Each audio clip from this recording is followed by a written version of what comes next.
Shalom अलैकुम। मैं हूं मुख्तार मिमशलो और हम आपको दामा टीवी के खसूसी प्रोग्राम आसमान की बादशाही में खुश आमदीद कहते हैं। ये प्रोग्राम बनी इसराइल की हुकूमत के उतार चढ़ाव और आलमी ताकतों के क़याम और ख़ात्मे के बाद इस धरती पर खुदा के इकलौते बेटे हमारे खुदावंद यसुह मसीह की 1000 साला बादशाही की रोया और पेशगोइयों पर मबनी है।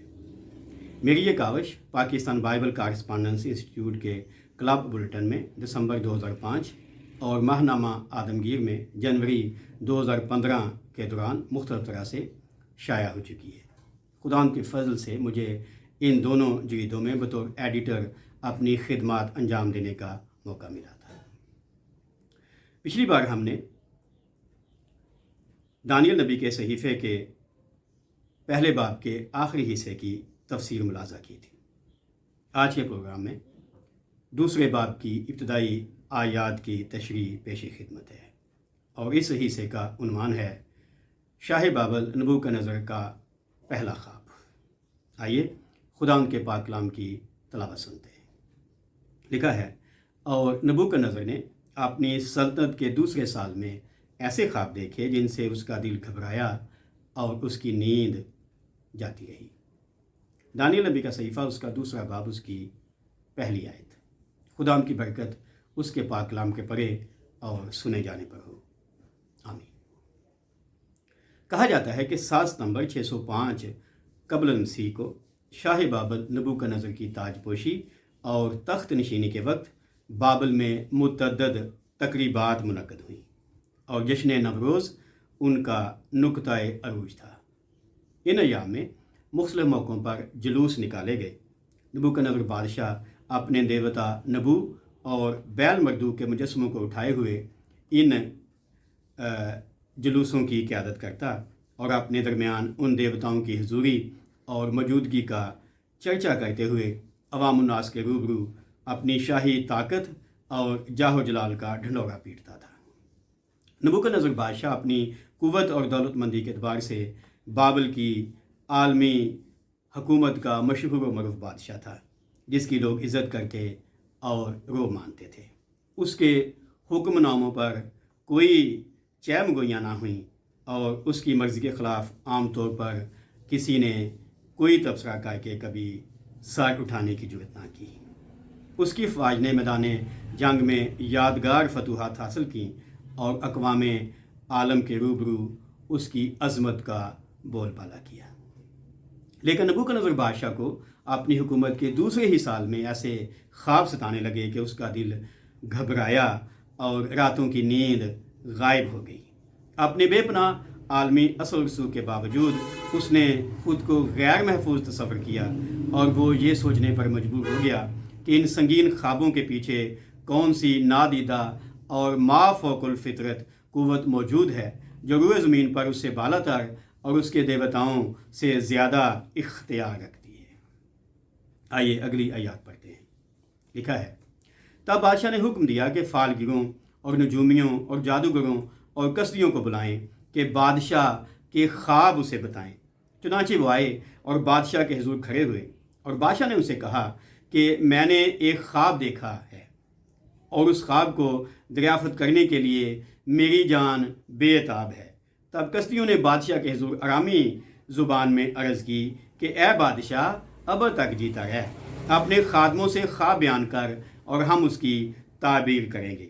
बादशाह ने कसदियों को जवाब दिया कि मैं तो ये हुक्म दे चुका हूँ कि अगर तुम ख्वाब ना बताओ और उसकी ताबीर ना करो तो टुकड़े टुकड़े किए जाओगे और तुम्हारे घर मज़बला हो जाएंगे। लेकिन अगर ख्वाब और उसकी ताबीर बताओ तो मुझसे इनाम और सिला और बड़ी इज़्ज़त हासिल करोगे, इसलिए ख्वाब और उसकी ताबीर मुझसे बयान करो। दानियल का सहीफ़ा उसका दूसरा बाब दूसरी से छठी आयत। कदीम ज़माने में आम लोग और खुसूसन बादशाह अपने ख्वाबों पर बहुत ज़्यादा यकीन रखते थे और उनको इस कदर अहमियत दी जाती कि लोग ख्वाबों की ताबीर के मुख्तलिफ़ तरीक़ेकार का मुतालिया करते, उस ख्वाब पर कालम और अदारिये लिखे जाते और आम लोग अपने ख्वाब की ताबीर के मुताबिक अपनी रोज़मर्रा ज़िंदगी को ढाल लेते थे। یہ دستور عام تھا کہ لوگ اپنا خواب تعبیر کرنے والے کو بتاتے اور پھر وہ اس خواب کی حقیقت اور احوال کو ان پر آشکارا کرتا تھا۔ مگر بابل کے شاہی دربار میں تو گنگا ہی الٹی بہنے لگی، کیونکہ بادشاہ نے انہیں جواب دیا کہ پہلے یہ دریافت کرو کہ میں نے خواب میں کیا دیکھا اور پھر اس کی تعبیر مجھ سے بیان کرو۔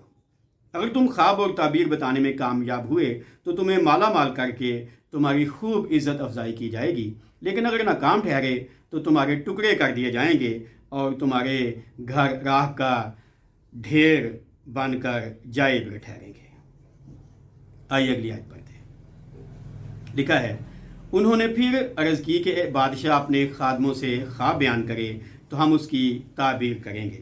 بادشاہ نے جواب دیا، میں خوب جانتا ہوں کہ تم ٹالنا چاہتے ہو، کیونکہ تم جانتے ہو کہ میں حکم دے چکا ہوں، لیکن اگر تم مجھ کو خواب نہ بتاؤ تو تمہارے لیے ایک ہی حکم ہے، کیونکہ تم نے جھوٹ اور ہیلے کی باتیں بنائیں تاکہ میرے حضور بیان کرو کہ وقت ٹل جائے۔ بس خواب بتاؤ تو میں جانوں کہ تم اس کی تعبیر بھی بیان کر سکتے ہو۔ دانیل کا صحیفہ، اس کا 2 باب، اس کی 7 سے 9 آیت۔ دانیل نبی کے صحیفے میں جن فالگیروں اور نجومیوں کو نبوکد نظر بادشاہ نے طلب کیا، ان کے عہدوں سے ظاہر ہے کہ وہ فطری اور فوق الفطرت واقعات کی جانکاری کا ملکہ رکھتے تھے۔ اسی طرح جادوگروں اور کسدیوں کے بارے میں ہے کہ شیطانی علوم و فنون کا انہیں درجہ حاصل تھا یا انہیں مہارت حاصل تھی، تاکہ دنیاوی طور پر بھید کی باتیں بیان کریں۔